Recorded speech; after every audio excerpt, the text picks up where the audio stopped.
Quem de nós nunca ficou duro, sem dinheiro? Mal dá o dinheiro para o final do mês, né? Eu passei décadas e décadas da minha vida numa situação muito difícil, uma falta de dinheiro. E aí eu não conhecia a palavra de Deus. Quando eu me converti, eu via nos programas de rádio e televisão aqueles testemunhos, né? E eu ficava querendo, eu quero também. Mas aí eu fui para o livro de economia, o melhor livro de economia que tem, que é a Palavra de Deus. Eu descobri o segredo da prosperidade, o segredo para eu nunca mais ficar na pindaíba, como diz o ditado, desculpa a palavra, né?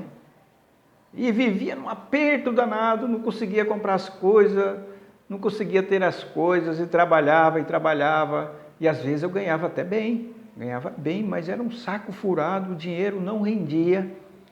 Fui para o livro sagrado de economia. E aí eu apliquei alguns textos da palavra de Deus na minha vida. Alguns textos, né? E não vai dar tempo de eu falar todos os textos que eu apliquei, mas alguns eu posso falar.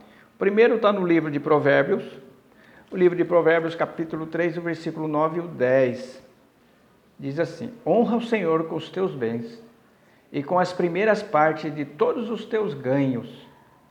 E se encherão os teus celeiros e transbordarão de vinho os teus lagares. Então, eu apliquei essa palavra hoje, são os ganhos, né? Eu trabalho por conta. Então, a palavra de Deus dizendo assim, olha, não vai faltar mais dinheiro na sua conta não vai ficar mais zerado, mas honra a mim com as primícias, com os primeiros ganhos, você me honra. Só que você tem que saber como honrar. Um dia eu vou fazer um vídeo sobre isso aí, como honrar a Deus com os seus ganhos, né? E aí, meus amigos, daquele dia em diante, daquela época em diante, já tem anos já, que nunca mais eu fiquei duro. Você está se perguntando, você está cheio de dinheiro, né? Como será que é a prosperidade, biblicamente falando, né?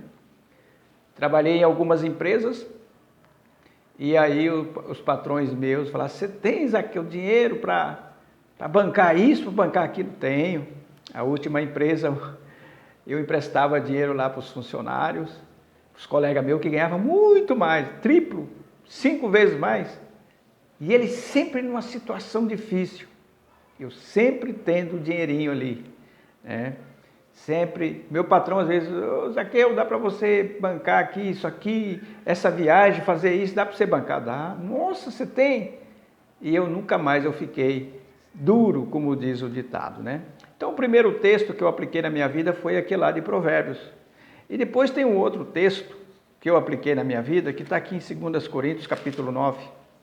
E o versículo, nós vamos começar no versículo 6 e em diante. Diz assim: e digo isto, que o que semeia pouco também ceifará. E o que semeia em abundância ceifará. Cada um contribui segundo propôs no seu coração, não com tristeza ou por necessidade, porque Deus ama o que dá com alegria. Isso foi um texto que eu coloquei na minha vida, né? Agora, versículo 10 do capítulo 9 de 2 Coríntios. Ora, aquele que dá semente ao que semeia, quer dizer, ele que me dá os meus ganhos, que é a minha semente, né? Também vos dê pão para comer, quer dizer, eu vou ficar saciado. E multiplique a vossa sementeira, quer dizer, aquela semente que eu contribuí, ele que me deu a semente, ele aumentou minha semente, né? E aumente a sementeira, e aumente os frutos da vossa justiça. Além do mais, eu vou ter o fruto espiritual da justiça, a bênção de Deus. Em outras palavras, a bênção.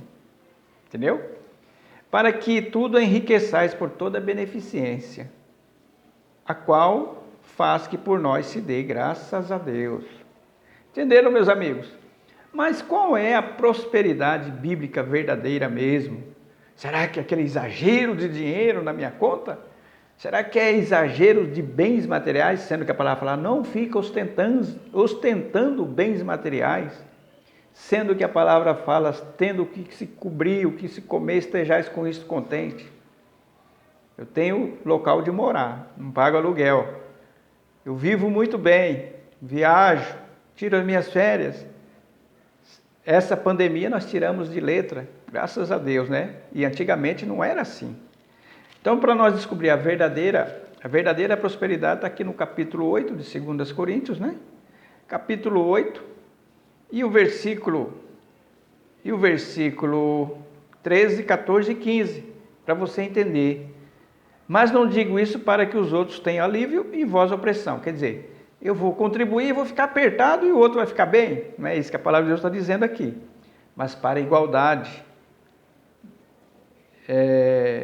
Neste tempo presente da vossa abundância supre a falta dos outros, para que também a sua abundância supre a vossa falta.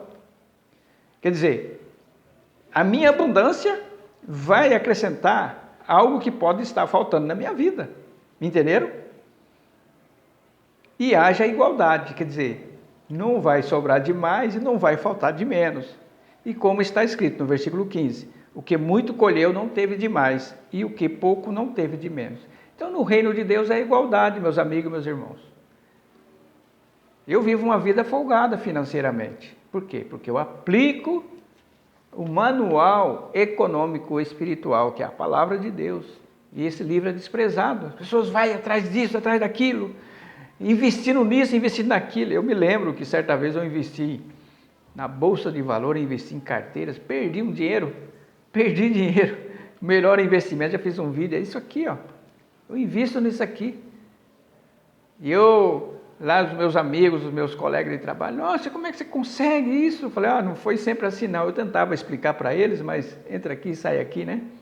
E hoje eu estou fazendo esse vídeo aqui para você, que talvez esteja aqui, ó, no sufoco. Então, no fim do mês, o dinheiro nem dá. Chega na metade do mês, você já está endividado. E graças a Deus, quando eu apliquei a palavra, eu e minha esposa, nós temos o suficiente para nós. Espero que também você tenha o suficiente para você.